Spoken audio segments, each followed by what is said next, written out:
Mexico State's offensive coordinator facing backlash for some old tweets.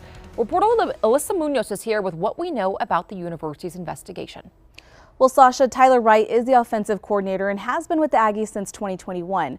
Now, fans who've seen some of these tweets say he should be dismissed.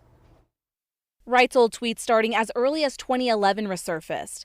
The Las Cruces Sun reporting some of those tweets range from homophobic remarks to disparaging language about African Americans and Hispanics. Fans at Saturday's rivalry game against UNM were not happy to hear about it.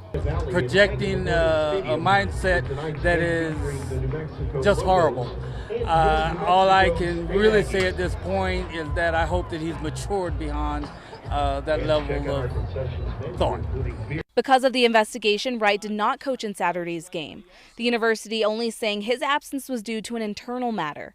Head coach Tony Sanchez spoke briefly about the investigation after that game. We talked to the boys very briefly this morning about it. We talked about, nothing changes. We didn't find out until really late last night and had no opportunity to know exactly what was going on. It just kind of happened. It's kind of funny how it got dropped at the last second, late at night, dead of the night.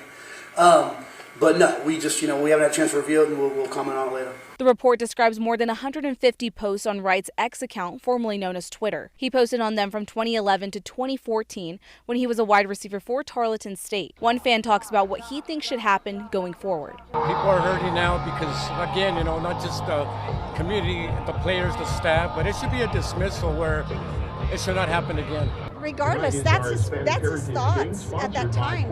What makes people think that he doesn't have those thoughts now? I mean, it's hard. When you put something in writing, you think they disappear, and they don't disappear.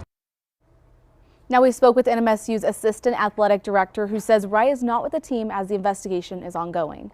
Alyssa Munoz, KWT Action 7 News.